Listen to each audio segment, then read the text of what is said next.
Mas nesse momento eu gostaria de convidá-los para ficarmos todos de pé e nos elevarmos a Deus em oração. Vamos invocar a sua presença, porque a sua palavra está acima de nós. E nós só podemos ficar à altura de pregá-la e de ouvi-la se nós ficarmos de joelho, né? Não no sentido necessariamente físico, mas no sentido espiritual. Nós temos que nos curvar diante do Senhor, rogar a sua graça, para que Ele nos possa fazer enunciadores e ouvintes de sua palavra. Oremos.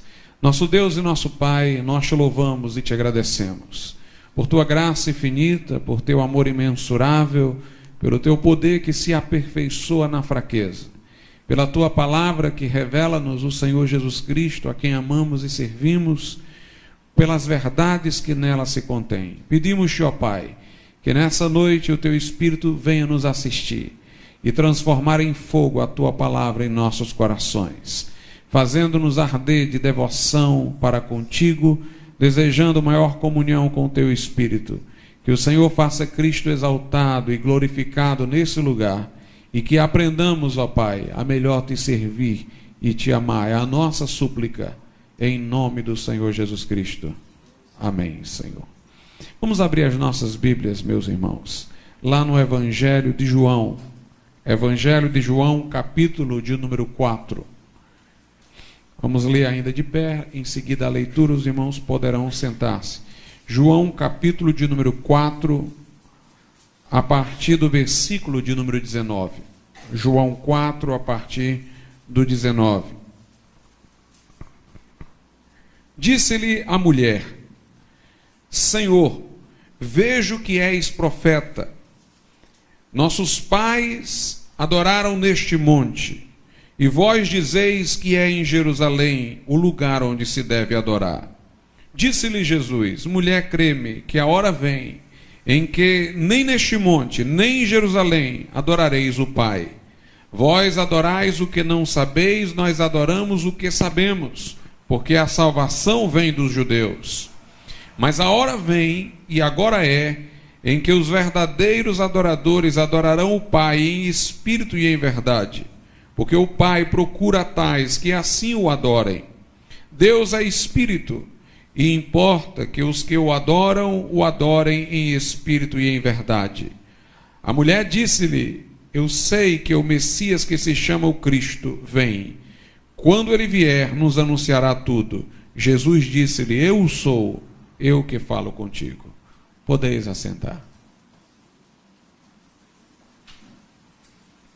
Meus amados irmãos, o diálogo de Jesus com a mulher samaritana é um diálogo muito rico, porque primeiramente nós o vemos paulatinamente revelar-se àquela mulher. Inicialmente ele é o homem cansado e sedento, depois ele é o profeta, depois ele é o Messias, é o Salvador. Nós vemos naquele diálogo Jesus explicar àquela mulher como as coisas deste mundo são efêmeras. A água que bebe o homem do poço, disse Jesus, que representava naquele momento os prazeres do mundo, mas era um poço real que estava lá diante deles, que ele tomou como figura. Ele disse: torna a ter sede. Todo que bebe deste poço torna a ter sede. Mas quem beber da água que o der, se fará dentro dele uma fonte a jorrar para a vida eterna. Jesus mostra que o que ele tem para dar não é efêmero, não é passageiro, é permanente, é definitivo, é real, não é uma miragem. Jesus também mostra àquela mulher o que é necessário a toda pessoa saber para que seja salva, para que possa ter a fé salvadora. Ele diz: mulher, se tu conheceras o dom de Deus, e quem é o que te diz, dá-me de beber, porque ele pedirá água, tu me pedirias e eu te daria água viva. Então, para um homem ter fé salvadora, salvífica, é necessário que ele saiba quem é Jesus e o que Jesus tem para dar, o que implica também em saber aquilo que ele fez por nós na cruz do Calvário.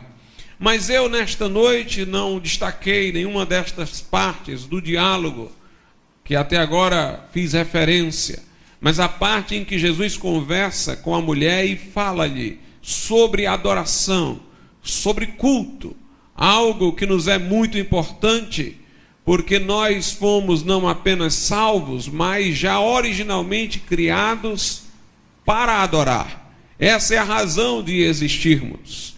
A Bíblia Sagrada diz, meus prezados irmãos, que no começo de tudo, Deus fez o homem à sua imagem e semelhança, macho e fêmea os criou. Ora, quando nós lemos que o homem foi feito à imagem de Deus, isso nos traz a memória, nos traz a lembrança, a ideia de um espelho. Porque um espelho voltado para alguma coisa lhe reflete a imagem. Um espelho voltado para uma pessoa, uma coisa, reproduz a sua aparência. Se fomos criados originalmente, como diz a Escritura, a imagem e semelhança de Deus, a Bíblia quer com isso dizer que fomos criados voltados para Deus. Quer também dizer que fomos criados para manter comunhão com Ele. Os gregos diziam que a comunhão só pode acontecer entre os semelhantes. É por isso que nós, quando queremos fazer aparentar que há um relacionamento inteligente entre nós e um animal de estimação, procuramos incutir neste animal hábitos humanos. O domesticamos, fazemos com que ele tenha atitudes que pareçam inteligentes como a do homem, e assim, por ficção, nós imaginamos um relacionamento com eles como se fosse com outro ser humano. Por isso, meus irmãos, que o homem não se satisfez com os animais ao dar-lhes nomes, mas sentiu-se ainda assim só, e Deus teve que criar a mulher como uma ajudadora idônea, como uma co-igual ao homem, porque nós fomos criados para nos relacionarmos com o igual, com aquele que tem um traço de semelhança conosco. E Deus criou-nos com alguma coisa que nos faz aparentados a Ele. Somos finitos, somos criaturas, mas temos um espírito que foi soprado por Deus. Como Deus, nós somos dotados de capacidade de ajuizar sobre as coisas, temos um senso moral e ético e habilidade para ver as belezas estéticas da criação. E por isso nós fomos criados à semelhança de Deus, para mantermos contato com Ele, para mantermos um laço de comunhão com Ele. E Deus, em sua condescendência, ainda tomava formas pelas quais Ele podia localizar-se no tempo e no espaço, em seu relacionamento com o homem. A Bíblia diz que Deus passeava com o homem no jardim, o procurava no jardim. Não poderia fazer isso senão tomando alguma forma pela qual se autolimitasse. Como muitas vezes ele apareceu em forma de nuvem, de fogo, na sarça ardente, e finalmente quando se encarnou através da pessoa bendita do Senhor Jesus Cristo. Deus, portanto, criou-nos para que tivéssemos comunhão com Ele, mas mais ainda Ele criou-nos para que o adorássemos. Por isso somos também não apenas semelhantes a Ele, num aspecto bastante para que haja a possibilidade de comunhão, mas somos imagem, fomos criados como imagem dEle, como um espelho voltado para Ele e para refletir o seu ser. Ou seja, nós fomos criados para admirar a Deus, para ficarmos deslumbrados com a sua glória, com a sua majestade. E deslumbrados com a sua glória e majestade, isso deveria se refletir em nós. Deveríamos então não apenas sermos contempladores do seu ser, mas deveríamos refletir o seu ser. E isso acontecia com Adão no princípio. Uma das perguntas que podemos fazer é esta: porque somente após o pecado Adão e Eva perceberam-se nus? Porque antes do pecado estavam vestidos da glória de Deus. Contemplando o Senhor, a glória de Deus neles resplandecia, como um espelho voltado para o sol. Nós não conseguimos enxergar este espelho, porque o fulgor do sol nele resplandece de maneira a ocultá-lo. Mas quando Adão e Eva pecaram, eles ficaram como que de costas para Deus, não mais contemplando-o de frente, até temeram fazê-lo. Adão, procurado pelo Senhor após o pecado, escondia-se detrás das árvores e dizia: eu estou com medo. Adão, onde estás? Me escondi, porque estou despido, porque tenho medo. Ele estava agora de costas para Deus, espiritualmente falando. Já não mais refletia-lhe a imagem, já não mais era espelho de sua glória. Por isso que a Bíblia diz em Romanos 3, todos pecaram e destituídos e desvestidos estão da glória de Deus, despidos estão da glória de Deus. Foi aí que o homem viu-se nu e envergonhado ficou, e passou a usar vestes para ocultar a sua nudez. Então fomos criados para este laço de comunhão. Fomos criados para adorar a Deus, para contemplar a sua majestade. Alguém já disse com acerto que há animais como o porco que não erguem o pescoço, não podem olhar para o céu. O homem foi criado ereto, com a capacidade de levantar a cabeça, de admirar a criação e muito mais do que admirá-la, de ouvir a voz de Deus que a perpassa, porque os céus proclamam a glória de Deus. O firmamento anuncia-lhe o poder, como diz Salmo 19, fomos criados para deslumbrado ficarmos diante da glória e da majestade de Deus. Mas até esta capacidade de maravilhar-se ante a criação, o homem perdeu. Conforme Romanos capítulo de número 1, ele detém o conhecimento de Deus, que nos vem pela criação, por causa da injustiça que ele quer praticar. E ele serve à criatura e não ao Criador. E Jesus Cristo veio, irmãos, para restabelecer-nos no propósito para o qual fomos criados. Ele veio para reatar o laço de comunhão que se perdera entre o homem e Deus. Inclusive, é por isso que na cruz, tendo ele dado um brado, está consumado, o véu do templo judaico rasgou de alto a baixo. Aquele véu representava a separação entre o homem e Deus por causa da culpa, do pecado. E Jesus levou os nossos pecados em seu corpo ao madeiro. Ao ser na cruz traspassado pelos pregos, pelos flagelos, ele destruía na sua própria carne o nosso pecado, e o seu sangue era o penhor de que os pecados estavam destruídos em sua carne. Ele rasgou o véu na sua carne, o véu de separação entre nós e Deus, os nossos pecados. E quando ele deu o brado, está pago, está consumado, o véu do templo dos judeus, que representava o divórcio entre o homem e Deus por causa do pecado, rasgou de alto a baixo. Duas coisas me chamam a atenção. Primeiro, rasgou de alto a baixo. O rasgo começou em cima, porque não foi o homem que resolveu o problema, rasgando de baixo para cima. Foi Deus que resolveu o problema, foi Deus que rasgou de cima para baixo. E segundo, rasgou de alto a baixo. Não ficou um pedacinho para o homem rasgar, não. Porque nós somos salvos única e exclusivamente pela fé. Deus não precisa das nossas obras para nos salvar. Embora Deus nos salve para que, mudados em novas criaturas, sejamos praticantes de boas obras. Naquele momento que o véu se rasgava dentro do templo, que era o lugar de culto, mostrava-se que agora o homem poderia ir até a presença de Deus, para adorá-lo, para cultuá-lo, para bendizê-lo.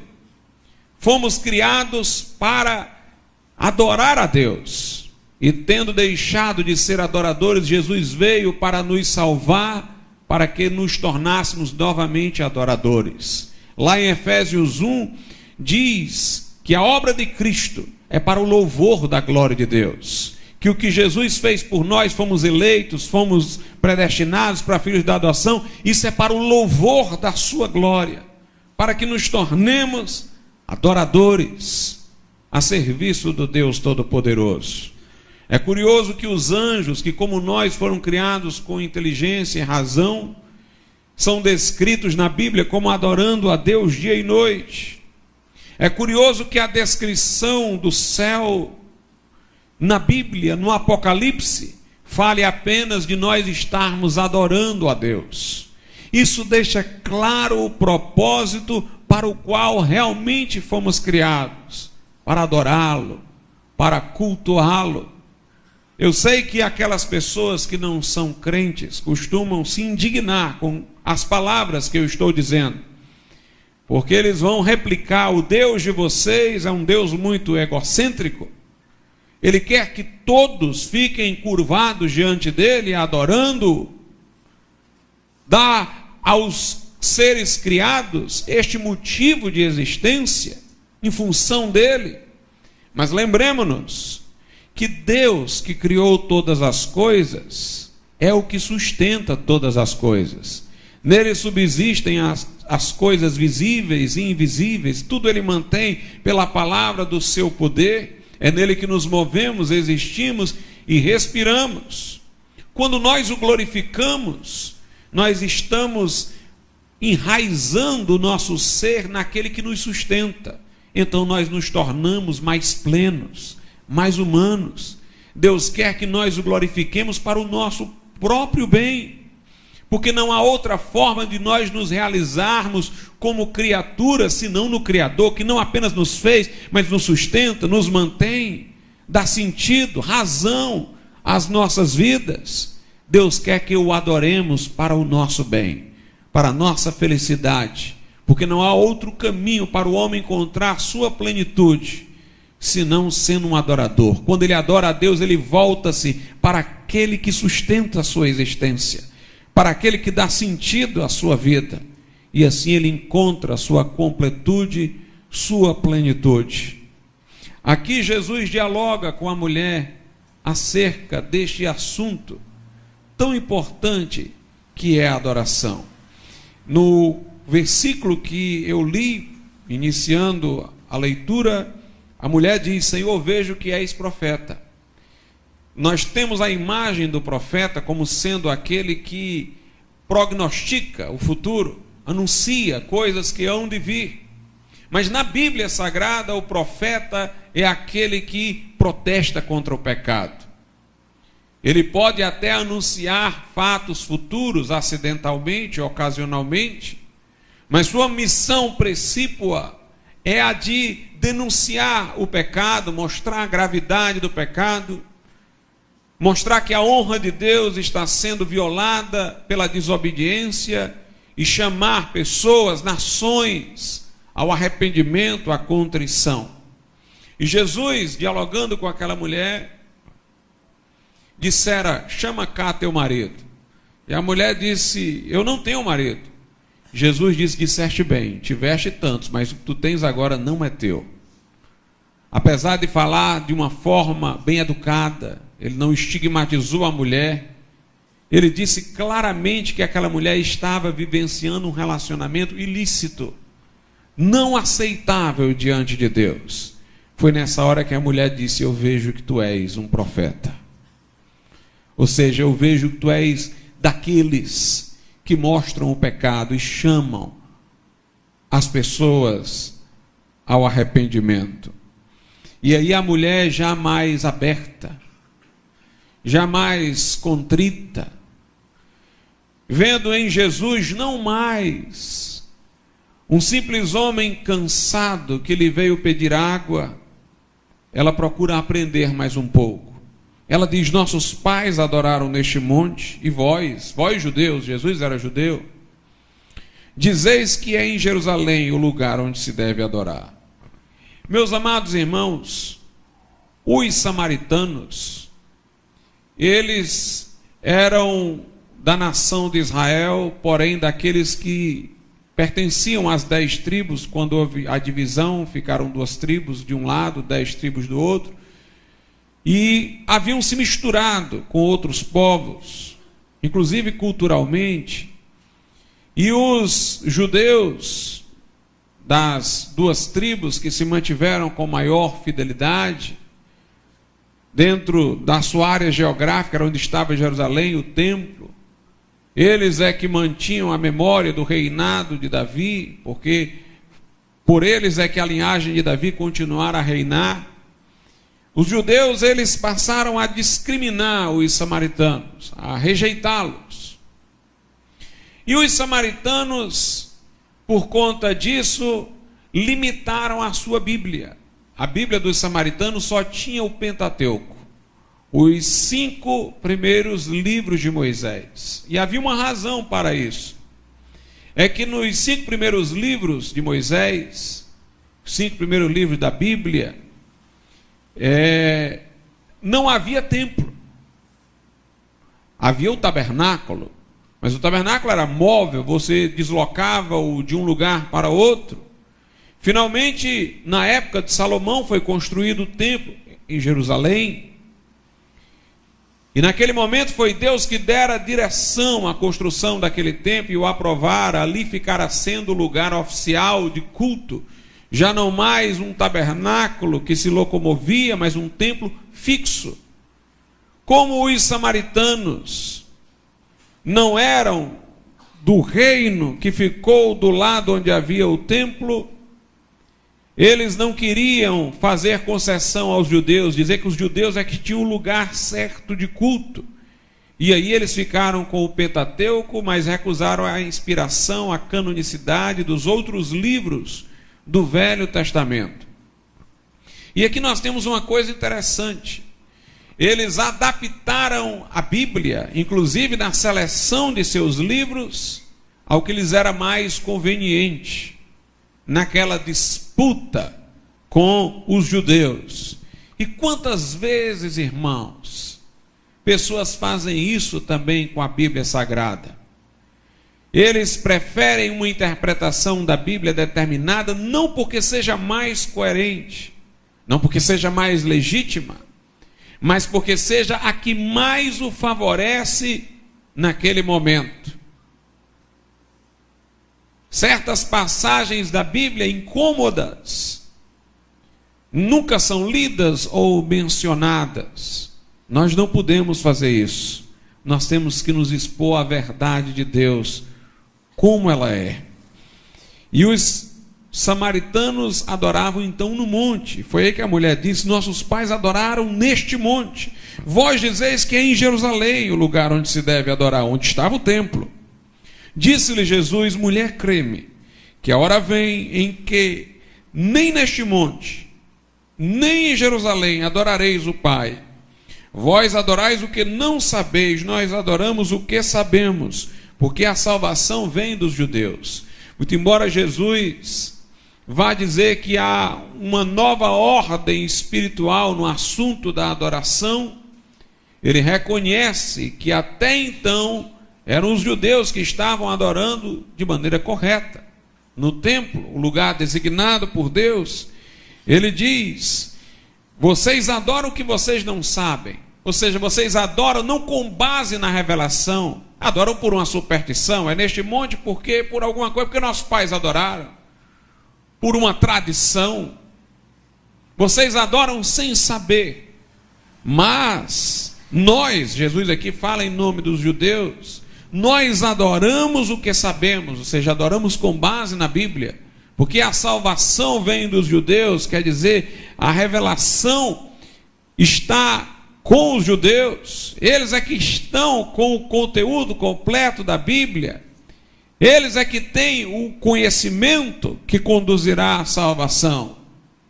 Mas aí Jesus fala que as coisas estão entrando numa nova dispensação, em que a adoração já não mais dependerá de um lugar, de uma fórmula, de um ritual, de alguma coisa física ou exterior, mas agora a adoração vai ser levada em conta pelo adorador.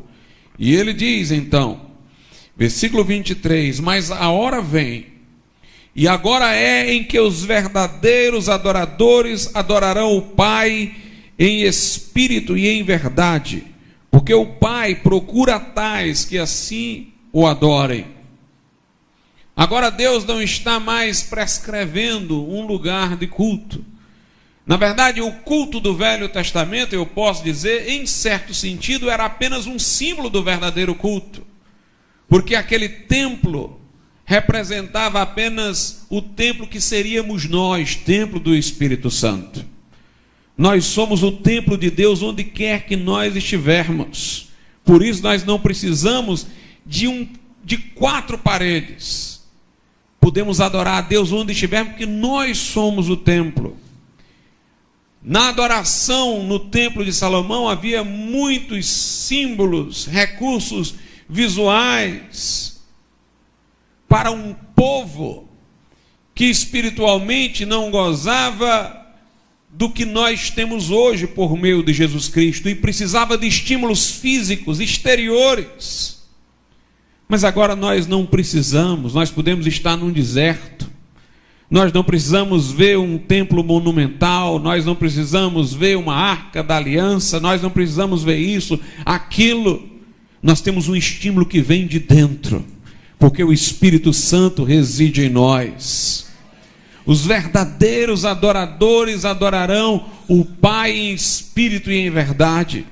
Em Efésios 5, 18, 19, a Bíblia diz: não vos embriagueis com vinho, no qual há contenda, mas enchei-vos do Espírito Santo, falando entre vós com salmos, hinos e cânticos espirituais. Nós temos que buscar o estímulo agora de dentro de nós, onde o Espírito Santo habita. Jesus diz: o Pai está à procura de adoradores que assim o adorem, em espírito e em verdade.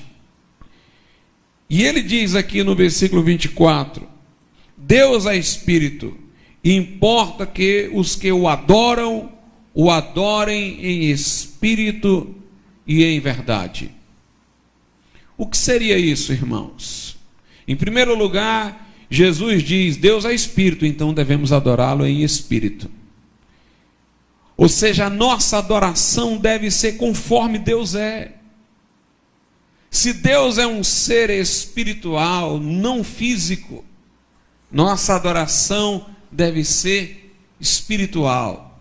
Por isso nós não aceitamos imagens de escultura. Ainda que alguém diga assim: bem, essa imagem representa Cristo, é a Cristo e não a imagem que nós queremos adorar. Se você analisar no livro de Êxodo, quando os hebreus adoraram o bezerro de ouro,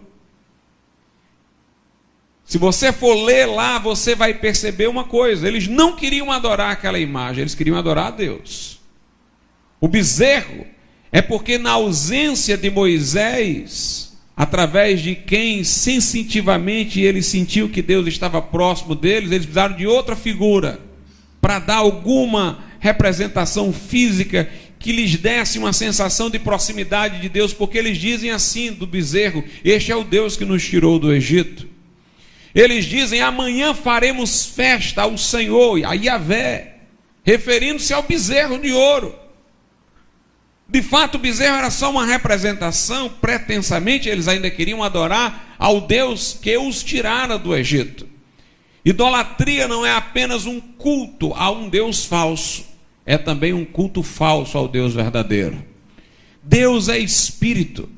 Nossa adoração deve se conformar à sua natureza.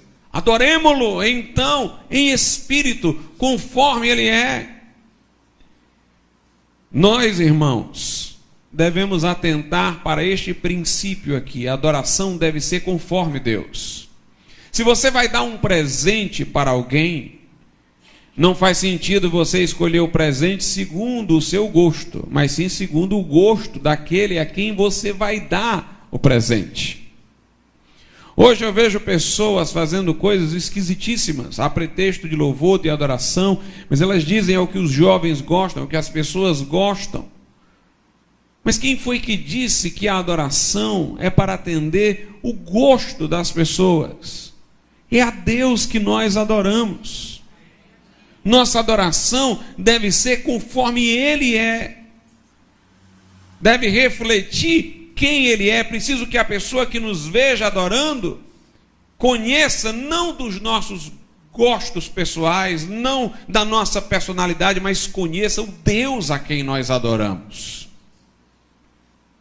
Na verdade, nós dizemos assim: vamos fazer parecido com o mundo para o incrédulo sentir-se bem na adoração. Deveria ser o contrário. O incrédulo deveria se sentir mal na adoração. Não é mal no sentido de ficar com raiva, não. Ele deveria se sentir pecador na adoração.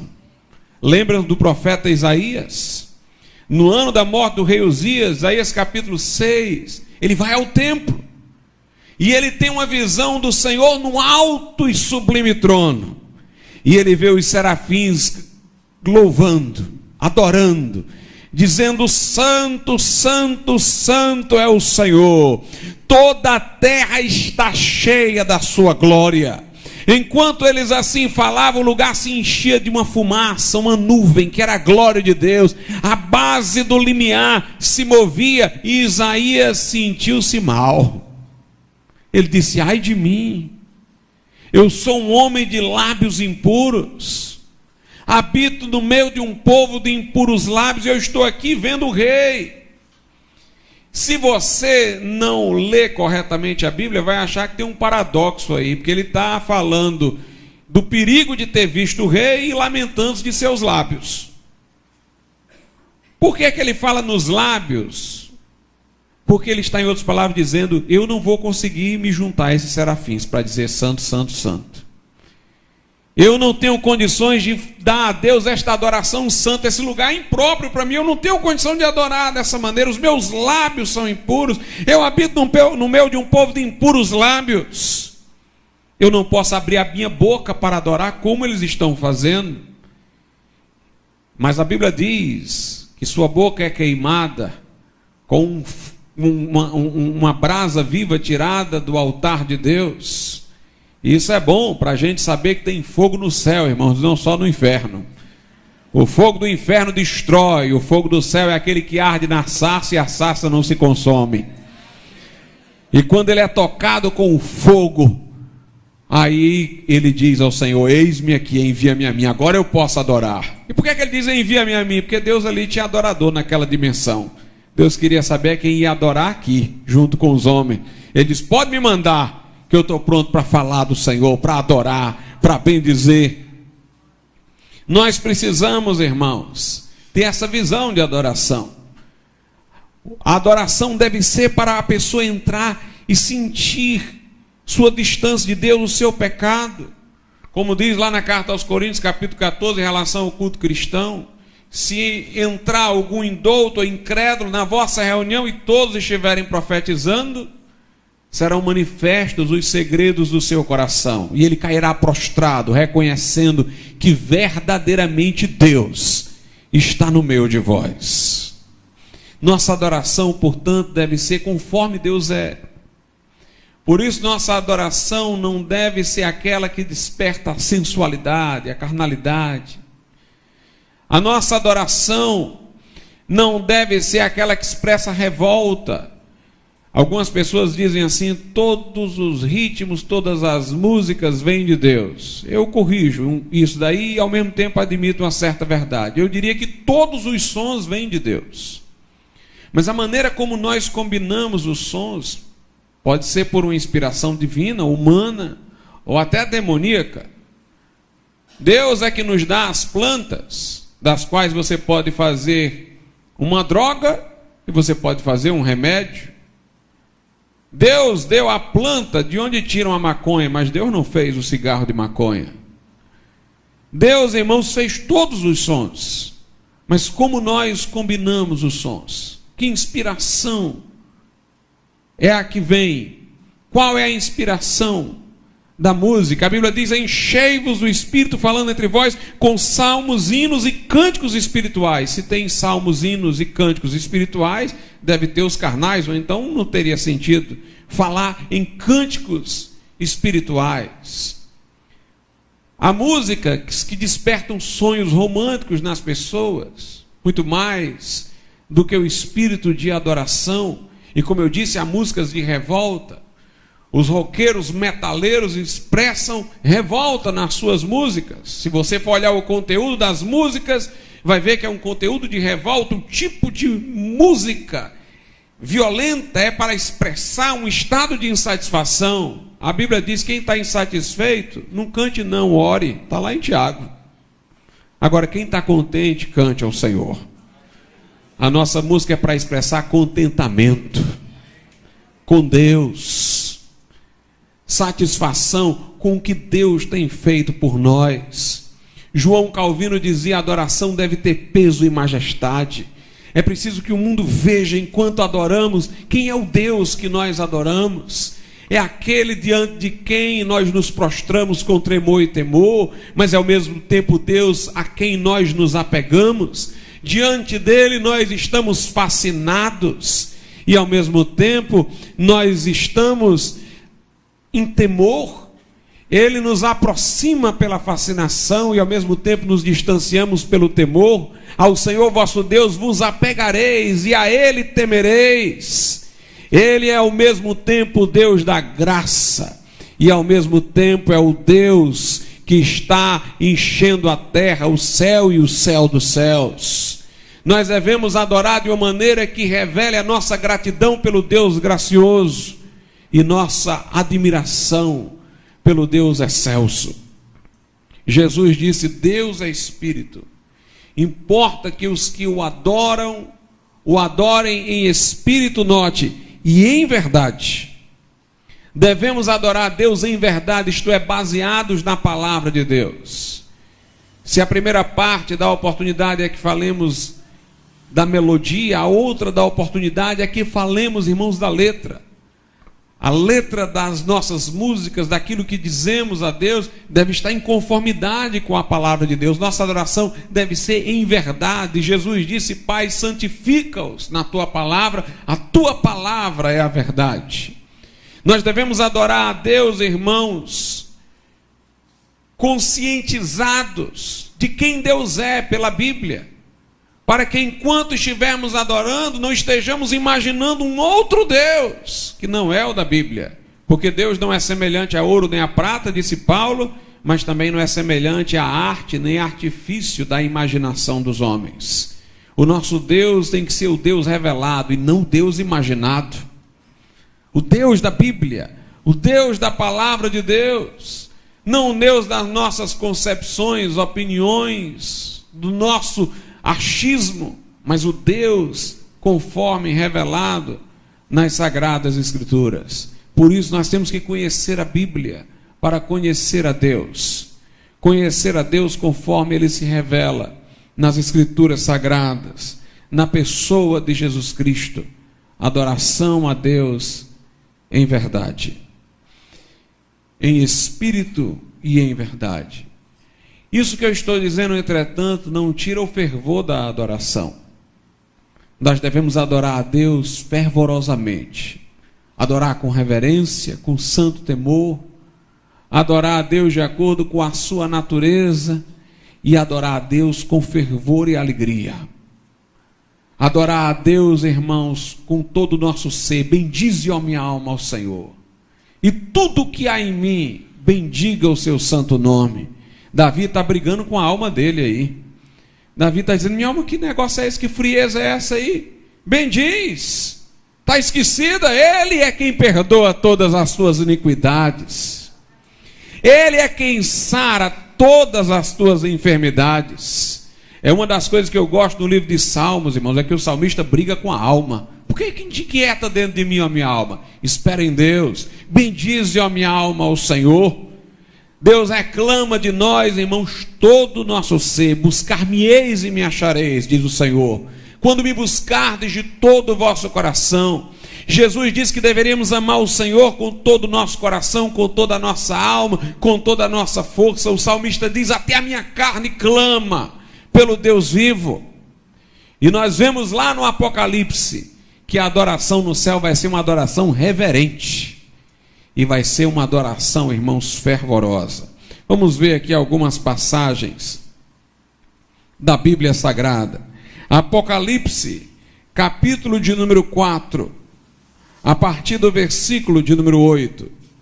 Diz assim: e os 4 animais, os seres viventes, tinham cada um de per si 6 asas, e ao redor e por dentro estavam cheios de olhos, e não descansam, nem de dia nem de noite, dizendo: Santo, Santo, Santo é o Senhor Deus, o Todo-Poderoso, que era e que é e que há de vir. Note como estes seres conhecem a Deus. sua transcendência. Versículo 9: quando os animais davam glória e honra e ações de graças ao que estava assentado sobre o trono, ao que vive para todo sempre, os 24 anciãos prostravam-se diante do que estava assentado sobre o trono e adoravam o que vive para todo sempre, e lançavam as suas coroas diante do trono, dizendo: digno és, Senhor, de receber glória e honra e poder, porque tu criaste todas as coisas e por tua vontade são e foram criadas. Esta é uma das passagens mais lindas do Apocalipse. Quem são esses 24 anciãos que se juntam aos 4 seres viventes neste ato de adoração? Os 24 anciãos representam o povo de Deus que foi arrebatado, irmãos. Na Bíblia, o número 12 é o número do povo de Deus. No Velho Testamento, 12 tribos de Israel. No Novo Testamento, a igreja começa com 12 apóstolos. 12 mais 12 dá 24. É o povo de Deus do Velho e do Novo Testamento. Os do Velho que sobem como João Batista no arrebatamento como amigos do noivo. E a igreja que sobe como a noiva de Cristo. Diz aqui a Bíblia que estes 24 anciãos adoravam e eles pegavam suas coroas e jogavam diante do trono. Que coroa é esta? É a coroa daquele que chegou até o fim, é a coroa daquele que foi salvo. Essa coroa é a coroa da vida. Mas, meus amados irmãos, note que eles jogavam a coroa para o trono, como quem diz: nós não queremos o céu por causa da coroa, é por causa do Senhor. Melhor do que a coroa é o Senhor. Eles estavam mostrando que o Senhor estava acima de tudo e de todas as coisas. Aqui em Apocalipse capítulo 5, nós vemos outro ato maravilhoso de adoração. A partir do versículo de número 12, que com grande voz diziam: digno é o Cordeiro que foi morto de receber o poder e riquezas e sabedoria e força e honra e glória e ações de graças. E ouvi toda a criatura que está no céu e na terra e debaixo da terra e que está no mar e a todas as coisas que neles há, dizer: ao que está assentado sobre o trono e ao Cordeiro sejam dadas ações de graças e honra e glória e poder para todo sempre. E os 4 animais diziam: amém. E os 24 anciãos prostraram-se e adoraram ao que vive para todo sempre. Em Apocalipse 19 parece um culto pentecostal, irmãos, dos antigos, no céu. A partir do versículo de número 1 diz assim: e depois destas coisas ouvi no céu como que uma grande voz de uma grande multidão que dizia: aleluia. Note a exclamação, não é aleluia baixinho não, aleluia. Salvação e glória e honra e poder pertencem ao Senhor nosso Deus, porque verdadeiros e justos são os seus juízos, pois julgou a grande prostituta que havia corrompido a terra com a sua prostituição, e das mãos dela vingou o sangue dos seus servos. E outra vez disseram: aleluia. E a fumaça dela sobe para todo sempre. E os 24 anciãos e os 4 animais prostraram-se e adoraram a Deus que estava sentado no trono, dizendo: amém, aleluia. E saiu uma voz do trono que dizia: louvai o nosso Deus, vós todos os seus servos, e vós os que o temeis, assim pequeno como grandes. E ouvi como que a voz de uma grande multidão, e como que a voz de muitas águas, e como que a voz de grandes trovões, que dizia: aleluia, pois já o Senhor Deus Todo-Poderoso reina. Devemos adorar o Senhor com fervor de todo o coração, porque Ele é digno, irmãos, da nossa adoração. Agora, para terminar, uma última coisa. Eu falei há pouco que nossa adoração deve se conformar ao que Deus é, pois quando nós adoramos a Deus acertadamente conforme o que Ele é, nós nos tornamos como Ele é. A adoração correta transforma. Quando eu procuro adorar a Deus como Ele é, eu me torno quem Ele é. Eu me torno parecido com Ele.